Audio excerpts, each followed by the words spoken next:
शेतकरी मित्रांनो, एखाद्या करोडोच्या बंगल्यामध्ये जसं झुंबरला टाकलेलं असतं तसं शेतीमधलं हे झुंबर आहे.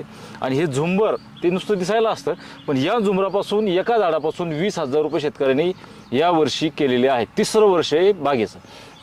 समोर दिसते ती खारीक, आणि खारीक आपल्या इकडं असण्याचा हा पहिला प्रयोग आमच्या भागातला आहे, जालना जिल्ह्यामधला. तर भाऊकून सगळी माहिती आपण घेणार आहोत. हा व्हिडिओ फक्त पहिला टाकतोय अशातला प्रकार नाही. लागवडीपासूनचा आपण व्हिडिओ टाकलेला हा माझ्यामध्ये 3रा-4था व्हिडिओ या बागेचा असायला पाहिजे. तर जमीन हलकी आहे, भाऊची पूर्ण माहिती आपण घेऊनच. पण एकदम नंबर 1चं काम आपल्याला इथं दिसतंय. खूप चांगला बाग त्यांनी आणलेला आहे. एका झाडाला जवळजवळ 7-7, 8-8, कुठं 10 सुद्धा 3ऱ्या वर्षी जे काही घड आहे हे लागलेले आहेत. ज्यावेळेस आपण आलो होतो त्यावेळेस बारीक एकदम मोहरीच्या आपल्याच्या ज्वारीच्या दाण्यासारखे तेव्हा घड त्याला सेटिंग झालेली होती. आज जर आपण बघितलं तर एकदम जबरदस्त अशी खारीक आपल्याला, जशी आपण तोरण म्हणतो ते तोरणासारखं आपल्याला दिसतंय. तर ही सगळी माहिती आपण या व्हिडिओमध्ये घेऊ. तर शेतकरी मित्रांनो, राम राम. माझं नाव दीपक आसाराम मुंडगे. आपलं पुन्हा स्वागत आपली शेती आपली प्रयोगशाळा यूट्यूब चॅनलमध्ये. आपण यूट्यूब चॅनल जर नवीन बघत असाल तर चॅनल सबस्क्राईब करा, नंतर बेल दाबून ऑल नोटिफिकेशन चालू करा, जेणेकरून सगळे व्हिडिओ तुम्हाला बघायला मिळतील. या यूट्यूब चॅनलमध्ये आपण सुरुवातीपासून ते शेवटपर्यंत व्हिडिओ टाकायचा प्रयत्न करतो, जेणेकरून फक्त एखाद्याचा पिकाचा उत्पन्नाचा फुगवटा दाखवून त्याचा फायदा नसतो, त्याच्या येणाऱ्या अडचणी पण आपल्याला समजल्या पाहिजे. तर आपण भाऊची ओळख करून घेऊ. भाऊ राम राम. राम राम. तुमची ओळख म्हणजे काम दिसतंय तुमच्या समोर, एकदम पिवळं धमक सोनं जसं पण म्हणतो आपण, तसं सोनं तुमच्या समोर लटकलेलं आहे. पण तुमचं नाव गाव पूर्ण सांगा. जगदीश दामोदर शेडगे, बर. तनवाडी, तालुका घनसावंगी, जिल्हा जालना. आपण पारंपरिक पिकाला फाड देत हे उत्पन्न तुम्ही घेतलंय. तुमची पूर्ण बाग ही 3 एकरची 3 एकर. पहिले तुम्ही व्हिडिओमध्ये सांगितलेलं आहे. अंतर याचं 25x25 25x25 आहे. तर याचं लागवडीचं जर आता तुम्ही जी तुमची हे होती की बाबा आपल्याला उत्पन्न 3ऱ्या वर्षी की चालू करायचंय, तर एवढ्या मोठ्या प्रमाणावर येईल असं तुम्हाला वाटलं होतं का? एवढं मोठं फक्त ऐकत होतो आम्ही, ज्या माणसाने आम्हाला रोपं दिलते बर. तो माणूस सांगत होता पहिल्याच वर्षी तुमचं उत्पन्न जेवढं खर्च झालाय तो पहिल्याच वर्षी फिटणार. वा. पण ते आम्हाला वाटत नव्हतं, पण आम्ही तरी लावले. समजा एवढं नाही, आम्हाला वाटत नव्हतं एवढा खर्च फिटन. हो. पण ते खरंच तसं झालं. ते म्हणल्याच्या नंतर ते खरं 100% खरं झालं. आज तुम्हाला पाहून आता जवळजवळ नाही म्हणलं तर जून मध्ये आपण व्हिडिओ टाकला होता, बरोबर आहे? जून मध्ये जी सेटिंग चालू व्हायला सुरुवात झाली ना, आता समजा 6वा महिना आहे. जानेवारीमध्ये आपण जानेवारी ते आता जुलै महिन्याची सुरुवात आहे. म्हणजे जवळजवळ 5-6-7 महिने 6 महिने झाले. 6 महिन्यामध्ये एकदम प्युअर काढायला आलेला माल आहे. तर तुमचं सरासरी झाड आता हायेस्ट झाड जर सांगायचं ठरलं तर किती किलोपर्यंत उतरलं तुमचं? 1 क्विंटलच्या पुढे गेलेत काही झाड. असं 1 क्विंटल 10 किलो पर्यंत गेलंय. पण आपण सरसगटचा आमचा 60 किलोचा हे ॲव्हरेज आलंय टोटल झाडाचं. 60 किलो म्हणजे काही सरासरी 60 किलो निघायला पाहिजे झाड. 60 किलोचं झाड निघलंय. बरं आता हे सगळे जे घड तो पिवळे दिसायला हे सगळे काढायला झालेले आहे का? सगळे नाही, जो पूर्ण पिवळा आता हे घड काढायला आलेला आहे. त्याच्यामध्ये घडाला 3 ते 4 दिवस बाकी आहे. ह्या घडामध्ये त्याला 3 ते 4 दिवस हिरवं दिसतंय त्याच्यामध्ये 4-5 दिवस त्याची बाकी म्हणजे जस ज्या पद्धतीने पोलन झालं त्याचं आज पोलन झालं, त्याचं उद्या झालं, ते असे टप्प्याखाली बरोबर मागं पुढं. आमचे एका दिवसात 75 घडाचे पोलन झाले मधात सेंटरला. बर म्हणजे 1-1.25 महिना चाललं ना ते पोलन. हो. तर म्हणजे 15 दिवसाचं समजा, नंतर 15-20 दिवसात 75 घडाचं पोलन झालं. बर हे सगळ्या झाडात. बरोबर. तर म्हणजे 75 घड आमचे एक दिवशी निघणार आता. म्हणजे आज तुम्ही ज्याचं पोलन केलेलं आहे त्या पद्धतीने 6व्या मध्ये एका दिवसाला काढायला येतील बा. म्हणजे असं जर लिहून ठेवलं असेल आपण तर सगळं लिहून ठेवलेलं आहे. पहिल्या दिवशी समजा 4-5 घडाचे पोलन केले, बरोबर. दुसऱ्या दिवशी 10 घडाचे केले, तिसऱ्या दिवशी 20-25 केले. तर शेवट ज्या सगळ्यात हायेस्ट आमचे 75 घडाचे झालेले. अरे वा. एका दिवसात 75 घडाचं. बरोबर. तर मग ते 75 घड आमचे एका दिवसात उतरायला येणार. जसं पोलन वाढत गेलं आणि पुन्हा तसं रिवास पुन्हा सेंटरला गेल्याच्या नंतर पुन्हा शेवटला खाली आलं. आता कमी आता तुम्ही मार्केटिंग चालू केलेली आहे याची विक्री. तर याची विक्री करत असताना तुम्हाला काय अनुभव आला याचा? आता याची खरी विक्री काय जाते किंवा आपल्याकडे लोक खातात का? कारण की आपल्याकडे काय आपण प्रत्येक लोकांना समजा नवीन आधी तर माहितच नव्हतं काय बोर आहे का काय म्हणायचे, खारी आहे काय विचार. आधी पहिली आल्या पहिली एक खारी खातात द्यायची. बरोबर. पहिली एक खारी दिल्याच्या नंतर पहिली एक खारी खातात गेल्याच्या नंतर 1 किलो नाही तर अर्धा किलोचं पाकिट ते घेतल्याशिवाय जातच नाही. बरं घेतल्याशिवाय जातच नाही ते माणूस. आणि नाही खायला जर दिली आपण ते माणूस तसाच निघून जातो. त्याला माहितीच नाही ना, माहितच नाही. असं सांगू. आणि डायरेक्ट ती किंमत सांगितली आपण की ते म्हणतो लई किंमत झाली नाही. तर खायला दिल्याच्या नंतर घेतल्याशिवाय गुण बघितल्यानंतर घेते. आता तुम्ही बाजारामध्ये आता ही पिवळी खारीक आहे, बरोबर आहे. आता त्याच्यामधून लाल कलरची पण खारीक बाजारामध्ये असते. तर खाण्यामध्ये लोकांची पसंती कोणच्याला आहे? पसंती म्हणजे ही जर खाल्ली तर बरं. ती माणूस फुकट बी दिली तर खाणार नाही. बरोबर आहे. फुकट बी दिली आता तर रेटच्या बाबतीमध्ये जर विचार केला तर याच्या रेटमध्ये आणि त्याच्या रेटमध्ये ती काय किलो जातं आणि हे काय किलो जातं? ती 40-45 रुपये किलो जाते ही सध्या? कम्प्लीट. हा बरं. सध्या मार्केटला 40-45 जाती आणि ही 100 रुपये किलो मार्केटला जाते. Wholesale? डबल भाव आहे Wholesale market. होलसेलला. बरं. आणि इथं आपण 200 रुपये किलोच्या खाली विकत नाही. रस्त्यावरती बागाच्या कडे क्विंटल सव्वा क्विंटल माल रोजचा ऐकतो. दररोजचा एखादा कार्यक्रम असला काही शनिवार बाजारचा दिवस असला तर 1.5 क्विंटल बी जाते. हा तुमच्या एका पक्षी सभा असताना तुम्ही हा. सांगितलं किती माल गेला होता आपला? 27,000ची विकली त्या दिवशी. एका दिवसामध्ये 27,000. 27,000. ते पण याच रोडला फक्त एका स्टॉलला. इथंच एकाच जागेवर. तर आज तिसरा वर्षामध्ये त्यांचे एक स्टॉल आहे. साहजिकच भविष्यामध्ये ज्यावेळेस माल जास्त निघेल त्यावेळेस अजून स्टॉल ते लावतील. पण मार्केटिंग त्यांना चांगली जमलेली आहे आणि मार्केटिंग ज्याला जमली त्याचंच फळ पीक आहे. मी अगोदर सुद्धा भरपूर व्हिडिओमध्ये सांगितलेलं आहे. आता तुम्हाला सगळे झाडं पण मी तुम्हाला दाखवतो. असं नाही की आम्ही एका झाडापाशी बसलो आणि तिथंच तुम्हाला दाखवतोय. सगळे झाडं तुम्ही बघत चला फुटेजमध्ये. तर एका झाडाला जे पन्न्या ज्या लावलेल्या आहेत पांढऱ्या, जे काही त्याला तुम्ही त्या पन्न्या लावायचं कारण ते काय? म्हणजे पन्न्या लावायचं कारण ह्याला आता पाणी जमत नाही आणि पावसाचं पाणी. पाखरं ह्याला खाल्ल्याशिवाय राहत नाही. असं का? गोड आहे. पाखरं बसले की खाणारच. आणि त्याची ते पडणार हा. पण आणि पडणार वरखडी पुन्हा पण घाण होणार याच्यावर. बर बर बर त्याच्यामुळे ती पन्नी असली की माल फ्रेश राहतो आणि पाण्याचा भेव राहत नाही पावसाचं. बर. तर मग पन्नीचा खर्च कसा पडला तुम्हाला ही लावण्याचा? एक पन्नी 20 रुपयाची. 20 रुपयाला पन्नी पडली. एक पन्नी. तर ती तुम्ही अगोदरच ती लहान असताना तुम्ही टाकून दिली त्याला, बरोबर? हा लहान म्हणजे घर थोडा लहान होता आणि वर बांधून इथं बांधावं बांधून लागतं. टाकलं. पाणी बी गेलं पाणी नाही पाहिजे. जाऊ नये. बस. पाणी गेल्यानंतर याच्यात डाग पडत असतील ना? पाणी जर सडती खाली पाणी जर पाणी गेलं गेलं. ना हा, हा. पाणी जर थांबून राहिलं बरं. तर डाग पडतो. बर. म्हणजे पोलन करत असताना पोलन सुद्धा तुम्ही हातानेच केलेलं आहे. पोलन हाताने. कारण की याच्यामध्ये नर आणि मादी फुलं वेगवेगळे असतात आणि मधमाशा पाहिजे तेवढं काम याच्यावर करत नाही. मधमाशीवर नाही हा. होतंय पण एवढं नाही होत. कमी होतं. हा. तर त्याच्यासाठी पोलन सुद्धा तुम्हाला बाटलीमध्ये पॅक करून सुद्धा मिळतं. ज्याचं वय जे आहे ते 1 वर्षापर्यंत ते बाटलीमध्ये जिवंत राहतं, बरोबर आहे? हा 1 वर्षाच्या नंतर बी काम करतं ते. मागच्या आता ह्या वर्षीचं उरलेलं पावडर थोडंफार बरं. ते पुढच्या वर्षी पण आपण वापरू शकतो. तर म्हणजे कशामुळे गेल्या वर्षी आम्ही घेतलं होतं. हो. तर तेव्हा आमच्याकडे फक्त 10-15 झाडाला माल आला. बरोबर. तर पावशेर आणलं होतं आम्ही. हो, ते 3,500 रुपयाचं पावशेर आहे. बर बर. तर ते आणल्यानंतर उरलेलं पावडर तसंच ठेवलं आणि ह्या वर्षी वापरीला आम्ही. चालतं ते. चाललं काय अडचण नाही. बरं, 1 वर्ष चालतं समजा, आहे ना? 1 वर्षाचं. आणि दुसरी गोष्ट, तुम्ही तुमचे जे झाडं लावणार आहे त्याच्यामध्ये नारळाची झाडं तुम्ही लावताच. 10ला 1 झाड, बरोबर?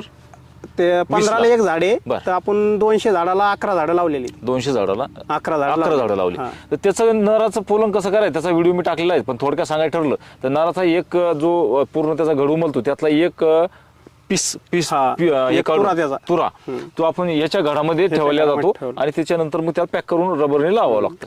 असं त्याचं पोलन केलं जातं आणि फुकून सुद्धा पोलन केलं जातं. तसं जर पाहिलं तर फार कष्टाचं काम नाही. एका सरकीच्या झाडाजवळ जवळजवळ 18 ते 20 वेळेस चक्र प्रदक्षिणा आपल्याला मारावं लागतात. आणि हे जे काम जास्तीत जास्त किती दिवस चालतं? काळजीचं काम जर आपण त्याचं म्हटलं तर काळजीचं मेन कारण एक पोलन. बरोबर. 1 महिना समजा 1-1.25 महिना चालतंय पोलन. बर बर तेवढं 1-1.25 महिना प्रत्येक झाडाला रोज चक्कर मारायची. बरं. 1-1.25 बरं, दुसरी गोष्ट, याची विक्री आता आपण करतोय, बरोबर आहे?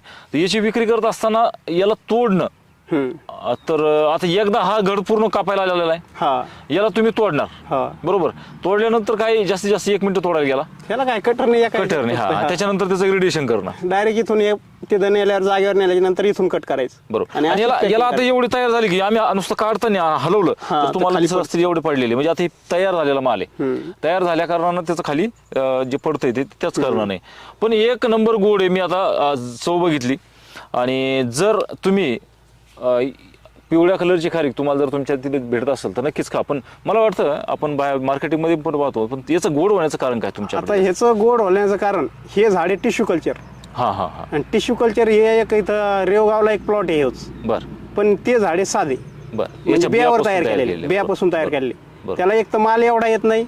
7-8 वर्षाच्या नंतर त्याला माल येतो. त्याला माल आलेला आहे. आणि ती खारीक मार्केटमध्ये जालन्याला आलती, मी ती खाऊन पाहिली. ती खारीक सेम ते चॉकलेटी कलरची खारीक एका लाल तशीच लागती, फक्त कलर पिवळा आहे. याचं जर आता ही घेतल्याच्या नंतर ऑटोमॅटिक व्यापारी लोकांचे फोन यायला लागले आता परत आम्हाला द्या. हा, हीच खारीक द्या म्हणून. बरं, दुसरी गोष्ट, आता तुम्ही मार्केटिंग करताय तर तुमचं आता रिटेलमध्ये तुम्ही विकता मान्य आहे, तुमचं घर हे रोडच्या जवळ आहे, तुम्ही विकताय. पण एखाद्या माणसाने समजा दूरचं रोडच्या जवळ तिचं घर नाही, स्टॉल लावण्यासारखी जागा नाही, कारण की बाग दिसल्यानंतर जास्त लोक खरेदी करतात, बरोबर? तर मग अशा शेतकऱ्याला होलसेल मार्केटच गरजेचं आहे. 100च्या कमी नाही जात तरी. होलसेलला 100च्या कमी जाणारच नाही. बर. आणि 100 जरी गेली 100 रुपयाला तरी पुरतं. तरी पण 1 क्विंटल जर माल निघला तर कमीत कमी 10,000 झाड होईल. हो, 10,000 रुपये. आणि 200 तुम्ही विकता तर जवळजवळ 20,000चं झाड एक होते. 20,000 झाड. एक एकरी त्यांची झाडाची संख्या आपण विचारू भाऊ, एकरी संख्या किती बसली आपली? एकरी 65. फक्त 65 झाड बसतात. पण 20,000 गुणिले 65 जर केलं तर फार मोठा आकडा येईल. त्याच्यामध्ये येणारे झाड 5-6 सोडून दिले तरी पण 60 झाड जरी धरले तर खूप 60. मोठा आकडा तयार होतो. पण त्यांची अपेक्षा या 3ऱ्या वर्षात किती 8 लाखाची.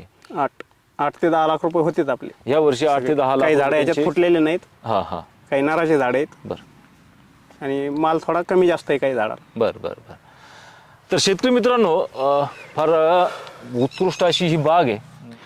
भाऊ, ही तोडण्याची प्रक्रिया आणि हे आपण बघू आता. तर कसं तोडताय तुम्ही याला आता?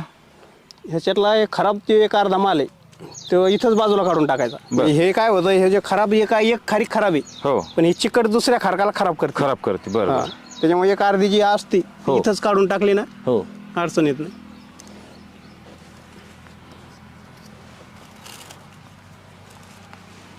सिगटरच्या साहाय्याने साध्या प्रकारे याला तोडले जातं. आणि याचं वजन आता तुम्हाला हातात आहे तुमच्या किती 15 ते सांगते? 20 किलो वजन आहे. 15 किलोच्या पुढंच. 15 किलो. 15 किलोच्या पुढंच वजन आहे. अभिनंदन. एवढा चांगला माल आपल्या इकडं महाराष्ट्रामध्ये जालना जिल्ह्यामध्ये निघू शकतो. आणि जर तुम्ही पाहत असाल तर जी काही सुंदरता आपण म्हणतो निसर्गाची, ती याच्याशिवाय दुसरी काय असते. म्हणजे आपण जसं झुंबरला टाकलेलं लाखो रुपयाचं आहे त्याप्रमाणे शेतकऱ्याचं हे झुंबर आहे. हो, फार चांगलं आहे. तर याच्यामध्ये बरं एक प्रश्न असा आहे की याचं वाळून सुद्धा खारीक होती घ्यायची तयार होते. ह्याची प्रक्रिया करावी लागते. बरं. हे काहीतरी केमिकल असतंय. बरं. ती गरम पाण्यात उकळून मग ती केमिकल टाकून बाजूला सुकायला टाकावं लागते. पण मला वाटतं असा जर भाव मिळाला तर त्याचं तुम्हाला विकायची पण गरज नाही. त्याची गरजच नाही. बरोबर. याला एवढं आता त्याला ठेवून द्या कोरड्याच्यावरती म्हणजे आपण. बरोबर. तर याला अजून काय काय काळजी घ्यायला पाहिजे आणि याची सुरुवातीपासून आपण पहिले तर व्हिडिओ टाकलेलेच आहे, पण एक थोडक्यात जर सांगायचं ठरलं तर याचं अंतर 25 आहे. 25 या वर्षामध्ये तुम्ही याला खत किती टाकलेलं आहे? ह्याला शेणखत फक्त एका झाडाला 2 वेळेस 2-2 टोपले. फक्त 2 टोपले? 2 टोपले वर्षामध्ये? मोठाले खत म्हणजे 10-10 किलोचे टोपले. 20 किलो खत एका झाडाला 20-20 किलो 2दा. बरं. बाकी काहीच नाही? बस काहीच नाही बाकी. रासायनिक खत तुम्ही टाकलेले नाही? रासायनिक खत अजिबात नाही. बरं. दुसरं अजून काय काळजी घेतली तुम्ही आता एवढं येण्यासाठी? ह्याला म्हणजे एवढे चांगला माल तुमचा आलाय त्याच्यासाठी अजून तुम्ही काय काय काळजी ह्याचं काहीच घेतली? नाही. बस पाणी, खत, तेवढं शेणखत 2 वेळेस वर्षात. बरं. आणि बस बाकी काहीच नाही. याला आणखी काळजी म्हणजे फवारणी वगैरे असं काही लागलेलं आहे? फवारणी नाही, फक्त फवारणी लागते याला. हे पोंग्या जे आहे का, हो, ह्याच्यात किडा पडतो एखाद्या वेळेस. तो आपल्या शेणातला हा, भुंगा शेणातला काळा किडा देऊ जे आपल्या नारळ सुद्धा बस, पडतो. तेवढी ह्याला फवारण्याची गरज आहे. मालाला अजिबात फवारायची गरज नाही. बरोबर बरोबर. मालाला फवारायचंच बरं, नाही. हे- मालाला फवारल्याच्या नंतर ह्याला हे असे उलट आहे डायरेक्ट बारीक. स्क्रॉचिंग पडते त्याच्यावर द्राक्ष. फवारले की खराब होतो माल उलट. बरोबर. तर आता पुढच्या वर्षापासून एक समजा आता 34 वर्ष आहे, एक 5-6 वर्षापासून एका झाडापासून तुमची अपेक्षा काय राहील? 1.5 ते 2.5 क्विंटल एका झाडाला. 1.5 क्विंटल ते तरी पावणे आरामात 2. व्हायलाच पाहिजे. 2 पर्यंत पण जाईल, पण 1.5 ते 2.5 झाड बरेच राहतील जास्त. बरं. 1.5 क्विंटल तर आरामात निघतील 1.5 बाबा क्विंटल तर 70-80% झाड राहणार. बरं बरं बरं. हा, काही काही झाडाला 2 क्विंटल पर्यंत बी जाणार. म्हणजे एक झाड तुमचं 100 रुपयाने जरी धरलं तर जवळजवळ 15 ते 20 हजार रुपये 15 ते 20 हजार रुपये होलसेल रेटनं जरी आजच्या धरलं तर. बरोबर. याचं जे रोपाची लागवड तुम्ही केली तर रोपाची लागवड करत असताना तुम्ही रोपं कुठून आणली आणि काय भावाला पडले? ते रोप येते इराक आणून गुजरातमध्ये. बरं. गुजरातमधून मग आपल्याला भेटते तिथं नर्सरी. बरं. तिथून ते आपल्याला 3850 रुपयाला झाड भेटलेले 3850 त्या टायमाला. तर आता 3 वर्ष झाली. हा. आताचे रेट काय? 4000 रुपये खर्च झालेला आमचा त्या टायमाला त्याचा एका झाडाचा तेव्हा सगळा. हा, बरं. तर आताची रेट काही लक्षात आता तिथं जागेवर 6000 रुपये किंमत आहे या झाडाची. 6000 रुपये. आणि काही लोक म्हणतात दुसरीकडे हे भाव भेटतंय ते भाव भेटतंय. ही क्वालिटी आणि हे झाड, बरं. हे टिश्यू कल्चर झाड, याची किंमत कमी नाही. रोप कमी होत नाही. रोपाचे भाव कमी. पण लोक म्हणतात हे आठवड्यावर काय तयार केलेले रोप आता नर्सरीवाले करायला लागलेत. हो. पण ते कमी किमतीत देतात. 3-4 हजार रुपयाला बी देतात. पण ते सगळं फेल काम आहे. म्हणजे बियापासून आणले बियापासून केलेले 80-90% झाडं नराशी निघतात. अरे अरे. आणि 10-5% शेतकऱ्याला कष्ट करून सुद्धा समजा मग त्याचा प्रॉब्लेम 10 ते 15% झाडं मादीची निघतात. असं मग ते काहीच कामाचे नाही. काहीच कामाचे. म्हणजे तुम्हाला माहिती पाहिजे सुरुवातीपासून की मादीचं कोणचं आहे नराचं कोणचं आहे. हा, ते आपण जर टिश्यू कल्चर झाडं घेतली हो. तर त्याच्यावर क्लिअर येतं हे मादीचं झाड आहे, हे नराचं झाड आहे. बरं. आणि ते बरोबर ते नराचंच निघणार आणि मादीचंच निघणार जे मादीचं आहे. बरोबर बरोबर. तर भाऊ फार चांगली माहिती सुद्धा दिली आणि तुमचा नंबर सुद्धा मी पिनमध्ये देतो, कारण की मागच्या व्हिडिओला भरपूर काही शेतकऱ्यांनी नंबर मागितला होता. तर तुमचा एकदा पत्ता पूर्ण सांगा, तुमचं नाव आणि पत्ता. जगदीश दामोदर शेडगे, मुक्काम तनवाडी, तालुका घनसावंगी, जिल्हा जालना. शेतकरी मित्रांनो, नवीन काही शेतकरी असा प्रयत्न करतोय आणि पहिल्या याच्यामध्ये तो पास सुद्धा होतो आणि एवढ्या चांगल्या प्रकारे सुंदर अशी फळं सुद्धा येतात. तर आपल्याला ते मानावंच लागेल. तर त्यांना आपण शुभेच्छाही देऊ पुढच्या भविष्यासाठी आणि असेच नवीन नवीन प्रयोग तुम्ही करा, शेतकऱ्यांनी दाखवा, तुम्ही उत्पन्नामध्ये भर घाला, अशी आपण शुभेच्छा देऊ. तर धन्यवाद भाऊ. राम राम. राम.